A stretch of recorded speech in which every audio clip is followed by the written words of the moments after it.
Mangli birthday వేడుకల కేసుకు సంబంధించి రాజేంద్రనగర్ డీసీపీ శ్రీనివాస్ స్పందించారు.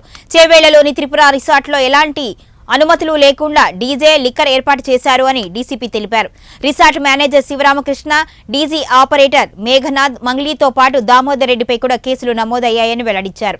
డ్రగ్స్ సేవించిన దామోదర్ రెడ్డికి టెస్టులు నిర్వహించి విచారిస్తున్నట్లుగా పేర్కొన్నారు. వారిలో వృద్ధులు మినహాయిస్తే మిగతా వారందరికీ కూడా టెస్టులు నిర్వహించాము అని తెలిపారు. సౌండ్ పొల్యూషన్, లిక్కర్ లైసెన్స్ లేనందున నలుగురిపై కేసులు నమోదు చేశారు అని వెల్లడించారు. ఇక నలుగురికి నోటీసులు ఇచ్చి విచారణ చేపడతాము అని డీసీపీ శ్రీనివాస్ తెలిపారు. రిసార్ట్స్, ఫామ్ హౌసెస్ మేనేజ్మెంట్ కూడా బాధ్యత ఉంది. ఇవి రెండు పర్మిషన్స్ ఉంటేనే వాళ్ళని అది అలౌ చేయాలా. దాన్ని వైలేట్ చేస్తే వాళ్ళ మీద కూడా కఠినంగానే చర్యలు తీసుకోబడతాయి. ఇప్పుడు దామోదర్ రెడ్డి ఒక్కరు చేయాలి. దానికి టైం లిమిట్ ఉంటుంది. ఈ వైలేషన్కి, సౌండ్ పొల్యూషన్ కింద డీజే ఆపరేటర్ మీద ఒక కేసు, దాంట్లోనే నిందితుడిగా ఉంటాడు. ఈ రిక్వైర్డ్ లైసెన్సెస్ లేకుండానే ఇది ఆర్గనైజ్ చేయడానికి పర్మిషన్ ఇచ్చిన త్రిపుర రిసార్ట్స్ మీద కూడా కేసు పెట్టాం.